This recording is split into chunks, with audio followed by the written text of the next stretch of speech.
Here it is, the game that helped solidify the Metroidvania genre. Its story, controls, music, and many quality of life features shaped a lot of games even to this day. The game that impacts all Metroid games that follow it. Super Metroid.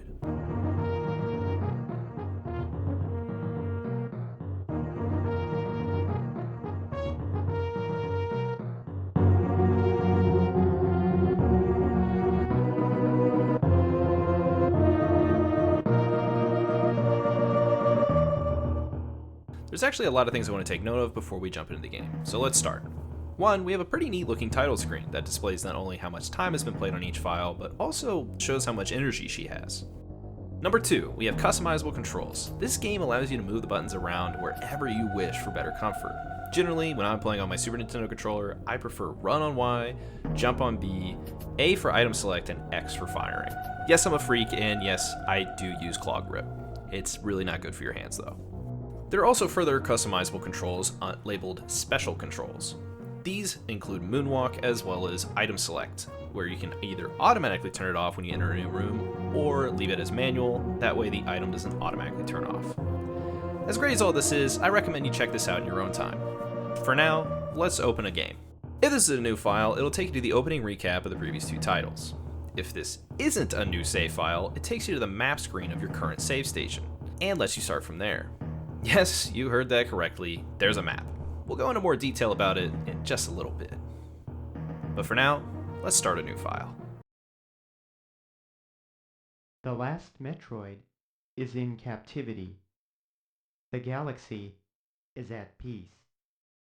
This was the first time I heard voice acting in a video game, so I still distinctly remember being filled with anxiety when hearing this voice come through the TV the first time I played. It was a simple line. The last Metroid is in captivity. The galaxy is at peace. Yet it still haunts me to this day. The monotone, seemingly saddened voice is the perfect way to open this game's recap. This recap happens with an up-close look at Samus through her helmet, and this is told from her perspective about the previous two missions she completed. But if you take a closer look at her, you'll notice that she's exhausted, extremely so. This helps give the player a better grasp as to what kind of danger Samus regularly experiences on her adventures. Now, the recap doesn't only cover the previous two titles, but also gives insight as to what Samus does with the baby Metroid after leaving SR-388, taking it to the scientists on Sarah Station in the hopes that they'll use the knowledge gained from researching it for the good of the galaxy. Because as we all know, nothing bad has ever happened from researching a very, very, very, very dangerous biological life form ever. It's never happened before. As this recap and background wraps up, you start to realize why Samus looks so exhausted. It's because this story takes place right after the genocide of the Metroid species in Return of Samus. Suddenly, Samus gets a distress signal. It's from Sarah Station.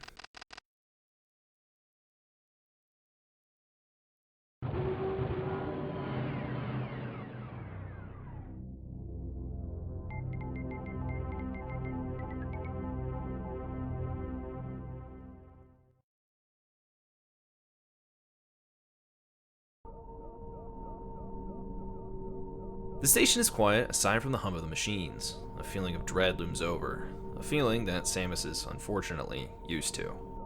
As you explore the station, you eventually stumble upon the room that looks like the title screen. Scientists and crew lie dead around you, and the baby is nowhere to be found. This situation just turned into a much more dire experience than before. The baby Metroid's gone, everyone's murdered.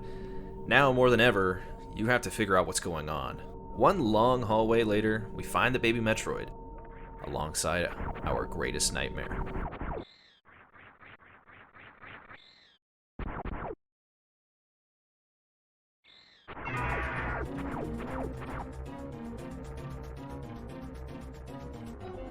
This fight has two ways to finish. Either you get your energy below 30 by getting hit by Ridley, or shoot him 100 times, making him temporarily drop the baby before he re-grabs it and flies away. In Speedrun, it's a little bit faster to just take the damage. Here begins the escape sequence, the first in this game, with the entirety of Sarah Station blowing up, steam and rubble falling from the ceiling. The final room shaking enough to make the climb difficult if you're still not used to the controls. But finally, Samus makes her way to the elevator to get back onto her ship to chase Ridley to where it all began.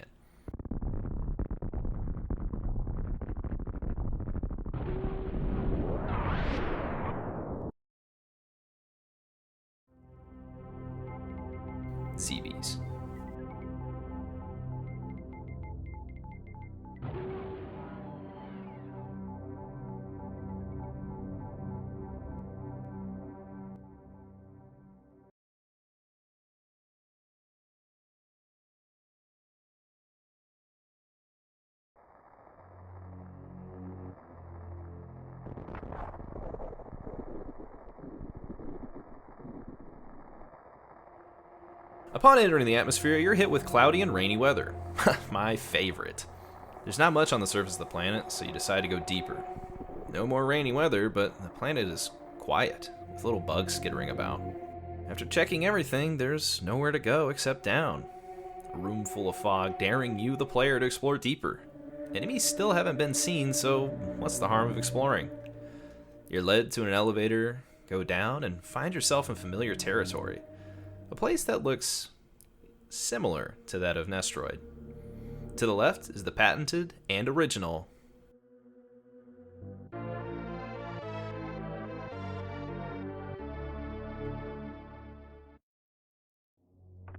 Oh shit, what is that? The scanner opens up and tracks Samus until she's out of range. Although scary, nothing seems to happen. You go right, grab your first set of missiles, and check out a room where a trick known as Taco Tank can happen. Yes! You really thought I was going to cover Super Metroid and not go over speedrun strats? I'll be covering primarily the ones I find interesting or fun, but I'm not going to go into explicit detail about them. Either way, there's nothing else for you to do over here, so time to go back up the elevator. And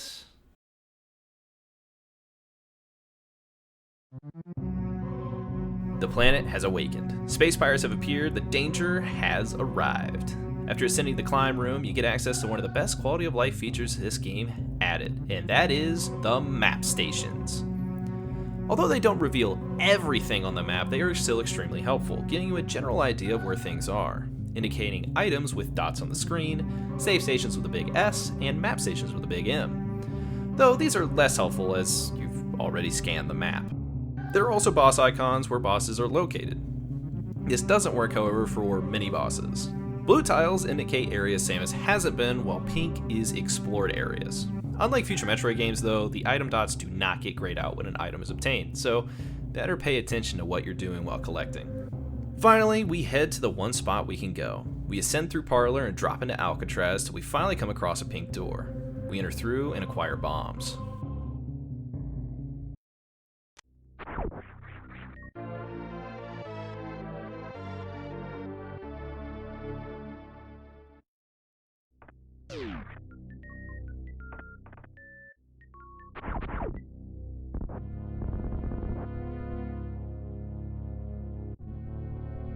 And yet another bait and switch. The door locks behind you, telling the player either you die or it dies before anyone leaves the room. I remember as a kid dreading starting a new Super Metroid file just because I was so scared of Bomb Terizo.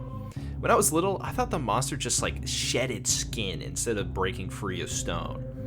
Yeah, it was a bit odd, cause Ridley's whatever, but Bomb Terizo? Nah, fuck that guy. With our bombs, though, we can explore a lot of criteria, eventually moving left where the game wants the player to go, granting us our first energy tank. And within it, we also find a foggy hallway, leading to a giant golden statue. I'm sure this won't be important, so let's just leave and go down the elevator.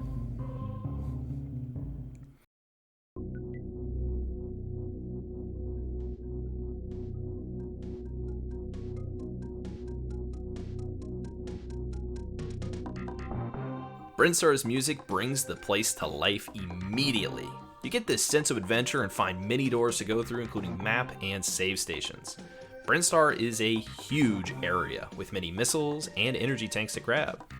But it also contains one of the best skips that exists in the game, as well as contains one of the best major items. We enter what I call the Cotton Candy Room and obtain a great new ability, the Charge Beam, and head to battle our second mini-boss, Spore Spawn, better known as Spo.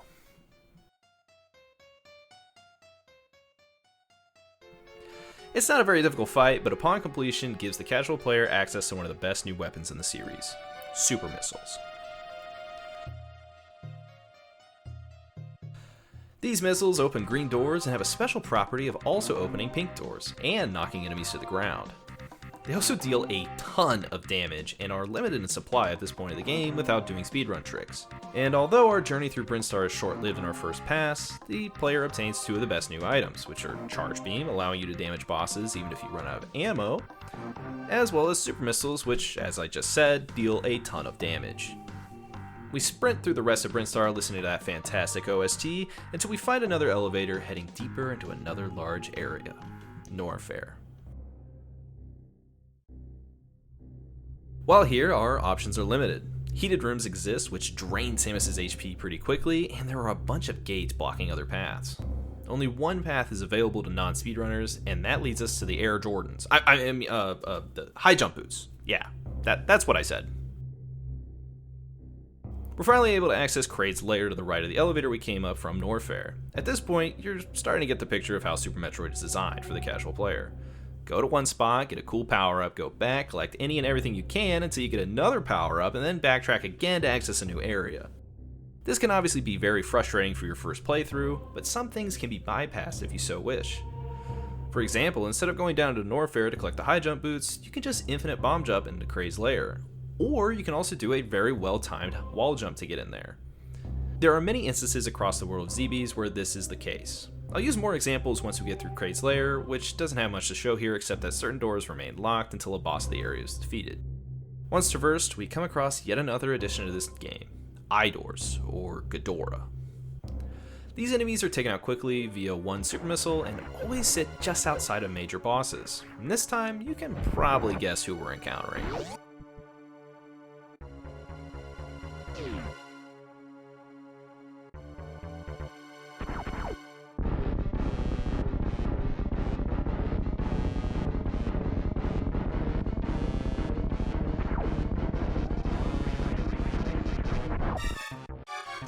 Oh man, this fight's so easy. I bet nothing happened. Oh. Yeah, Kraid's fight is pretty simple, until he stands up and then you have to deal with a bunch of different projectiles, while also trying to shoot his mouth and avoiding his hand from blocking your shots. After a few missile and super missiles though, Kraid falls and we gain access to shoulder pads again, and for the first time, get to see Samus's iconic Variasuit look.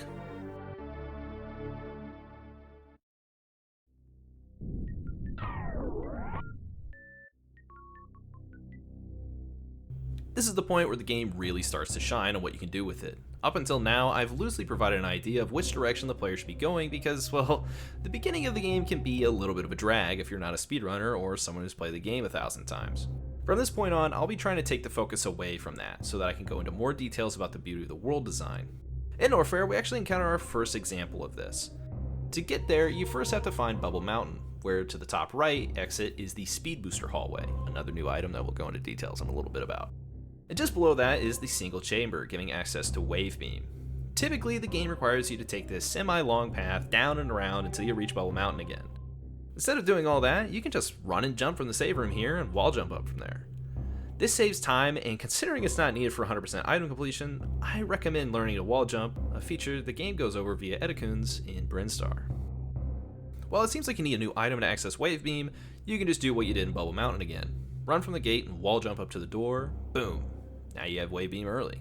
This lets you dodge running back to get Ice Beam until later if you so wish, instead allowing you to enter Crocamire's lair from a gate instead of via speed boost blocks. Speaking of Crocamire, let me show you one of the most gruesome deaths in a Metroid game I've ever seen. It's a bit rough to look at, but knocking Croc into the acid and watching him just melt is a bit horrifying.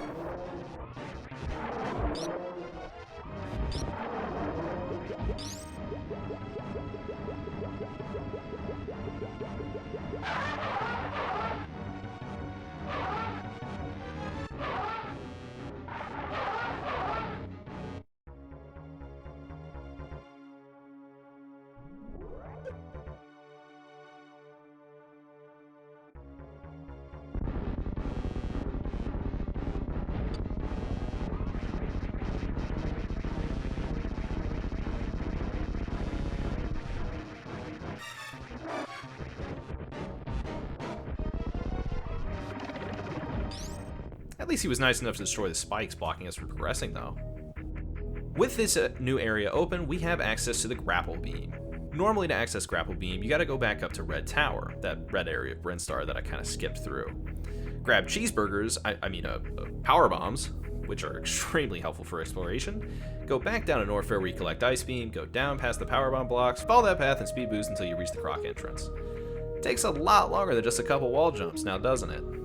Grapple Beam does give you access to the X-Ray item as well back in the Red Tower, which is crucial for those new to the game not wanting to look up a guide on where everything is. X-Ray reveals blocks and shows you miscellaneous paths to items that you may have not seen or collected. As you can tell, this section of Super Metroid has a ton of major items to collect. This can get disorienting, especially because they all do something a bit different. Though Ice, like previous games, lets you use enemies as platforms once you shoot them and freeze them. Wave increases your damage and also allows you to shoot through walls as previously mentioned. Speed Booster gives the player super speed after a few seconds of continuous running, killing enemies and breaking most blocks while in this super speed form. X-Ray we just talked about, but allows you to see hidden paths and items in a room. Well, you just got X-Ray, what do you do now? The game wants you to go to Wrecked Ship, which is to the right of where we started.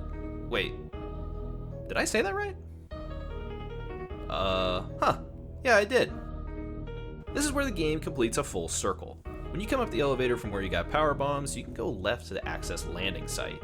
The ship provides a full heal and ammo refill, so any power bombs or supers you are missing are also restored. The ship also acts as a save station, so I recommend using that before we head over to the wrecked ship. On the way to the wrecked ship, there's a couple of different things you can do to cross the moat. In traditional play, you're probably thinking, just grapple beam across. But let's go over some other ways. There's the horizontal bomb jump, or HBJ.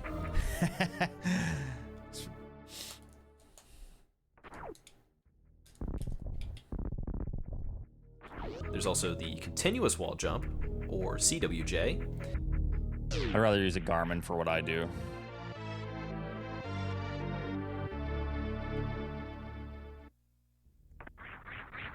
And finally, there's my favorite, which is the Shine Spark, a move that requires the player to store their speed boost charge by pressing down while Samus glows blue, then pressing jump and a direction to activate it. After crossing the moat in West Ocean, you enter the creepiest area of the game, Wrecked Ship. Here, the power is off, the area flooded with enemies known as Cavern, which the game's instruction manual describes as souls of shipwrecked creatures turned into evil spirits that wrap themselves around intruders. Which is definitely not creepy and totally normal. The music here also gives off a very unsettling vibe, telling you that true horrors have existed here for as long as those Cavern. You'll also notice that spikes don't damage you, and the map and save stations are both powered off, leaving it up to you to find the on switch until you eventually come across a boss door. And behind it lurks the most infamous boss in the speedrun world, Phantoon.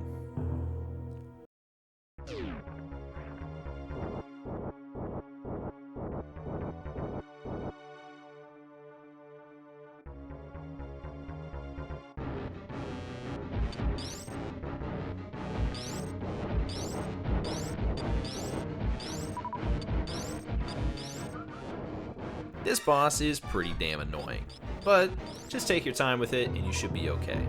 There are fast ways to kill Phantoon as shown here with a technique known as Doppler. I don't really know how it works, so if you just use the link that's in the description, you can find the SM Wiki, which provides a lot more details on not just this trick I've mentioned, but all the previous ones and future ones I'll be talking about. After Phantoon dies, the lights turn on and more enemies come to life. With a handful of energy tanks, you're gonna want to take things slow and keep your health up. There aren't a ton of items here, but there is one major item that is once again new to the Metroid series.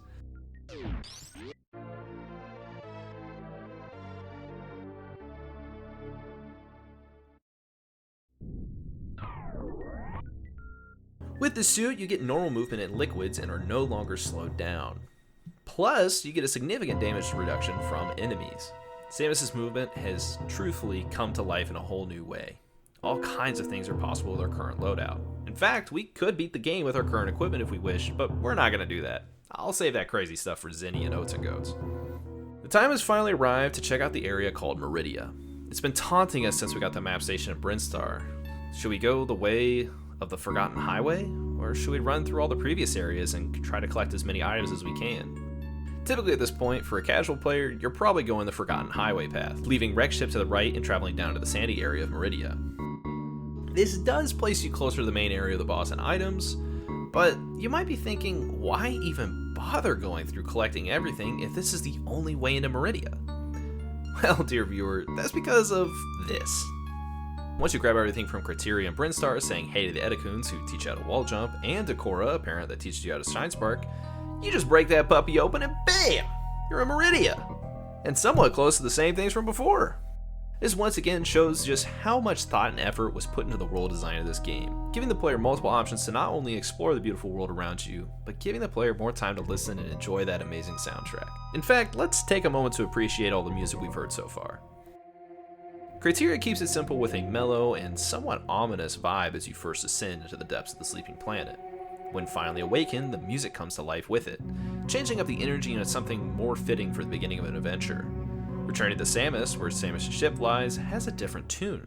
In fact, it is referred to as the theme of Samus Aran, giving a heroic tune telling the player that you are that guy.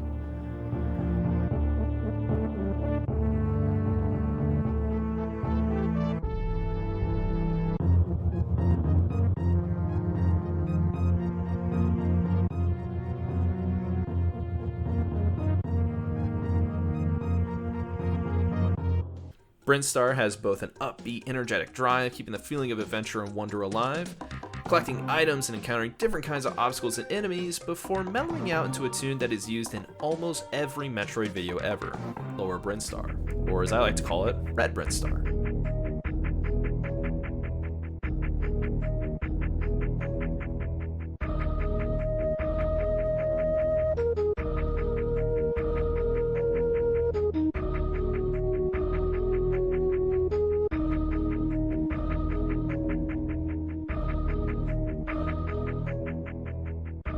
The boss music is intense, keeping you on your toes as you prepare for the next thing that it may throw at you. The room before Kraid's fight, creating a tension to help mentally prepare Samus for what is to come.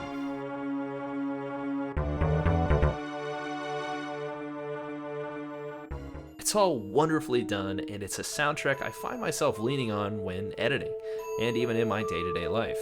Sometimes hearing that music can flood back some childhood memories of me sitting on the floor in front of that giant box TV with a controller that definitely need fixed, listening to it as I died over and over again to even just basic enemies before finally getting the hang of things. All this without going into the detail of the rest of the tracks that remain in the game, though we'll get there eventually. Right now we're swimming around Meridia, collecting what items we can, and encountering quite a few different creatures, including Mama Turtle, and Shacktool, and of course, Gary the Snail, or its official name, Yard. All these creatures can hurt you, but they can also help you out in multiple ways. Mama Turtle, or Kame, boosts you up out of the water to grab this E-Tank sitting on top of a grapple block. Shacktool digs the dirt out to let you get access to the spring ball. And Gary the Snail have some functions, including letting you climb underwater without gravity suit. This is something that primarily comes up in map randomizers or certain speedruns where obtaining gravity suit is slower than just progressing the game. With that out of the way, there's a couple of bosses that we need to defeat in order to progress. These are the mini-boss Batoon and boss Dragon. Batoon hides in these burrows before popping out faster and faster the more damage you do to him. Eventually, he drops and explodes into a million pieces, which leads the way to Dragon. Along the way is this room called the Coliseum Room, where speedrunners can perform a trick known as Full Halfy.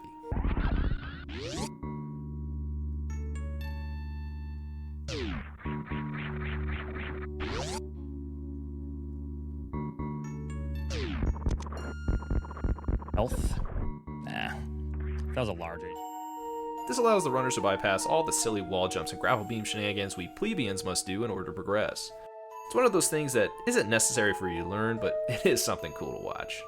And now it's time for Dragon. For a boss that's so late into the game, it actually has quite a few ways to kill it. First is the traditional shoot it with your charge shots and ammo until she dies.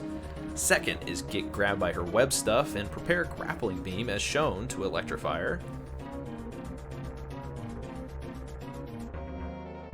Third is through Shine Sparking, which when done correctly also puts Samus into a glitch state, effectively saving a Shine Spark indefinitely through rooms to either press the run button or down.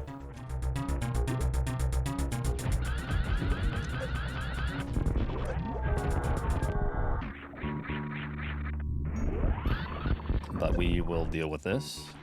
Fourth is through microwaving, and while I don't recommend microwaving shrimp, this is an exception.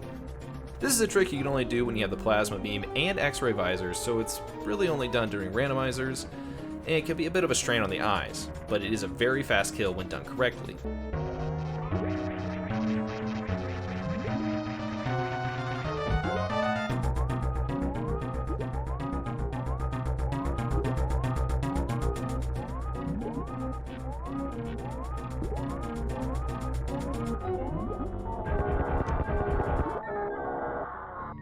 This is something you can also do to Phantoon, but again is only done during randomizers or weird boss orders. Dragon gets dragged to the bottom by her babies, and you're left to collect Space Jump, another quality of life movement option that was introduced alongside Spring Ball in Metroid 2. Hey, there's a video you should go check out. I kind of already covered that game. You should go check that out. Finally, the time has arrived for your rematch versus Ridley. So time to go hunting at Norfair to see if we can find him. It's on this run back to Norfair where you can test out all your new toys to their fullest extent. If you didn't before, now's a great time to grab the Norfair map station as it shows you the general idea of where to go. Sprint through until you come across a giant pool of lava, dive in, and space jump your way to the platform where the entrance to Lower Norfair resides.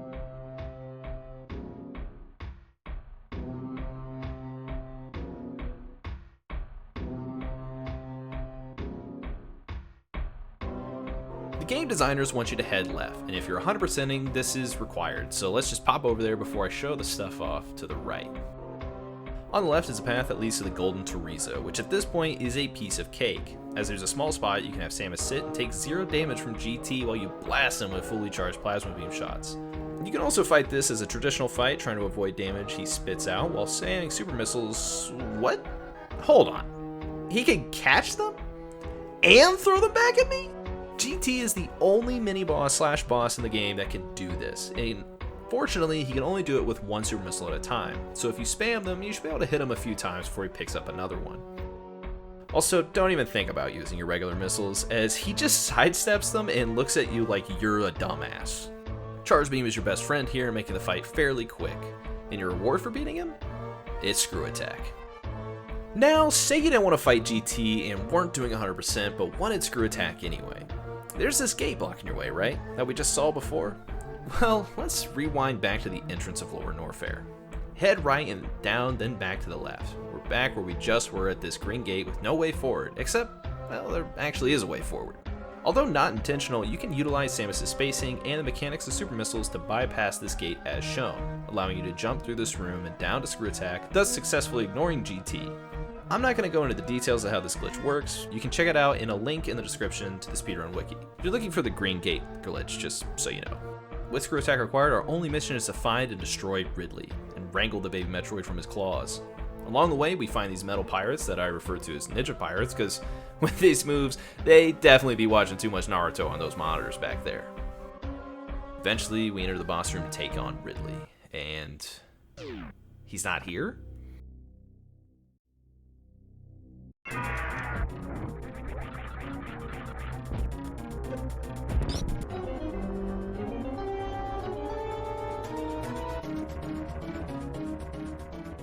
As Ridley explodes into just a pile of goo, you'll enter this next door and find out that the baby Metroid is gone.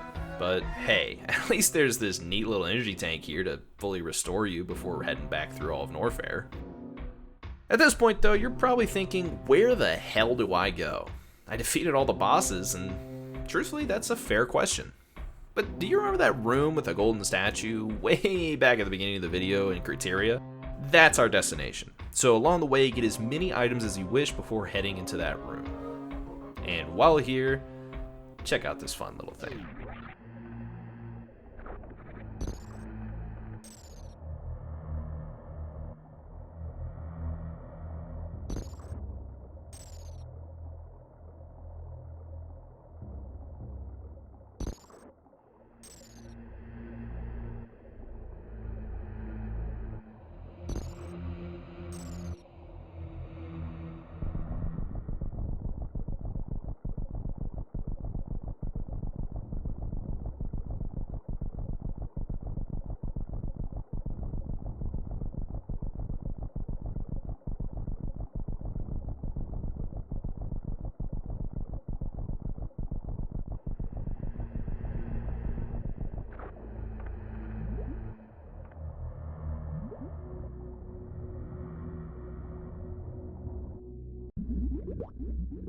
You've arrived in Turian, and with it, the sound of a bunch of upset guts trying to process the massive amount of Taco Bell that was consumed. What's this? A Metroid? That's right. The Space Pirates somehow kept a batch of Metroids alive, and the genocide that happened on SR-388 was essentially pointless. It probably pisses off Samus that she has to kill more of these creatures. After crawling through the Metroid rooms, you stumble upon a Terizo looking ready to attack, but it just fades away. Damn, I can't believe they got Thanos to snap this guy out of existence. Just continue forward and then...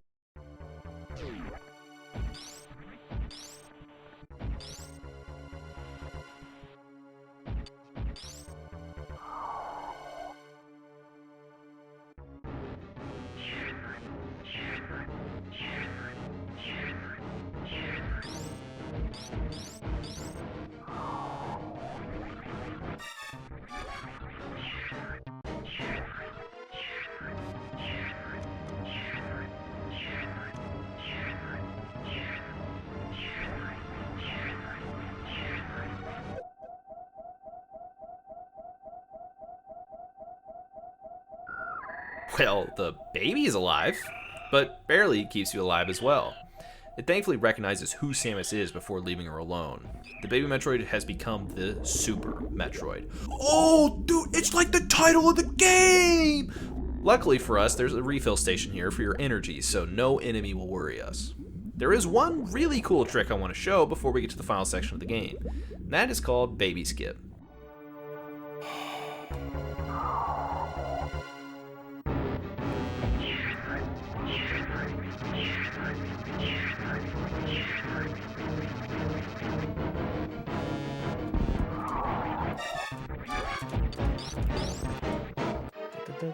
Speedrunners found a way to skip this seemingly small section of the game, saving tons of time. There are different ways of handling it, but I'll let you learn more about it in your own time. One final Ghidorah blocks our way until we enter the room before Mother Brain. Here is your last possible save, and I recommend taking it. Instead of talking over everything for the rest of the game though, I'm gonna let the final room play out for itself.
Congratulations, you did it. You killed Mother Brain and...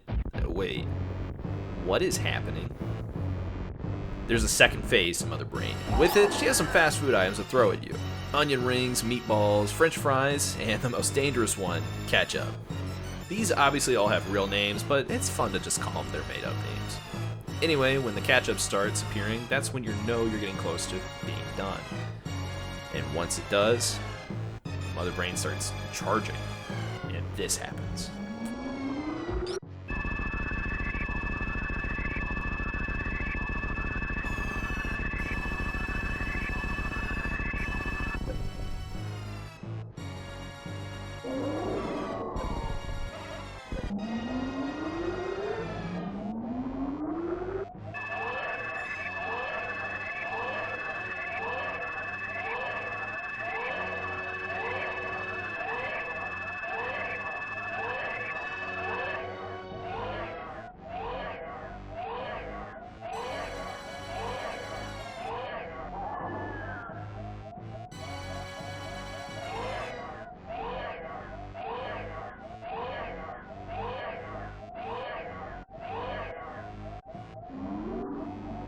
Mother Brain is defeated.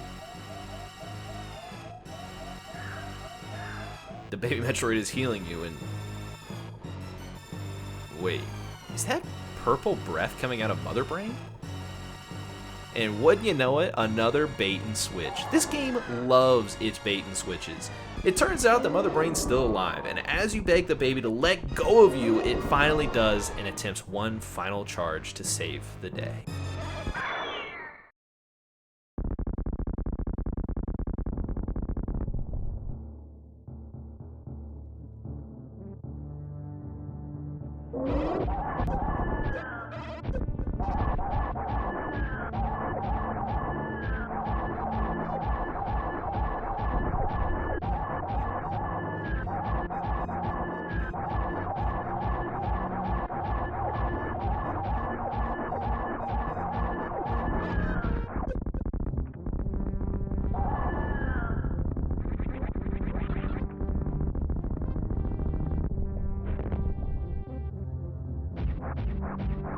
After being covered into the baby Metroid's existence, you get to hyper beam Mother Brain to death and run through the escape sequence.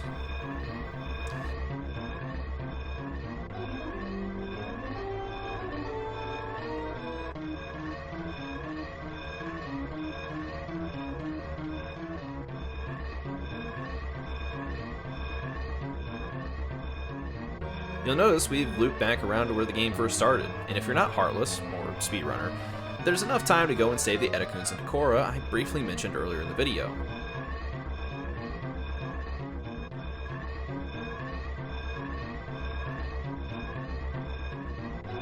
With them saved, run to your ship and fly off.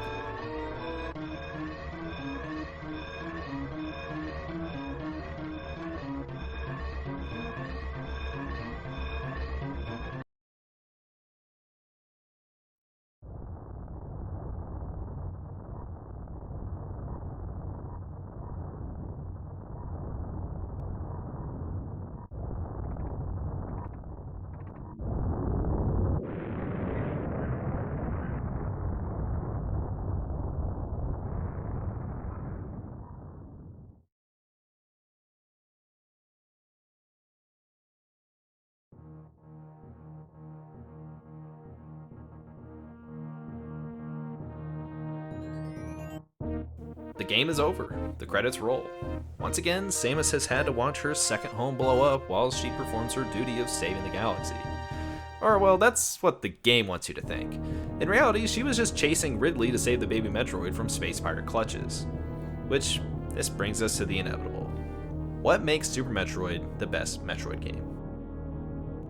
Is it all the cool movement you can do and the introduction of new and amazing items? Is it because of the music and its impact on the player as you journey through? What about the story? This game sets the tone at a crucial time in Metroid lore, but what makes this game the best is all of the above. The music's incredible, the movement's crisp, and the items are fresh, and the story directly impacts all future Metroid games. And when I say all, I mean all. And while this might be a much longer video than my previous ones, I didn't even cover half of what this game can offer you, the player. I didn't even scratch the surface of what the community can do and what it provides either. It is a masterpiece that truly helped form a genre and keeps us all coming back for more.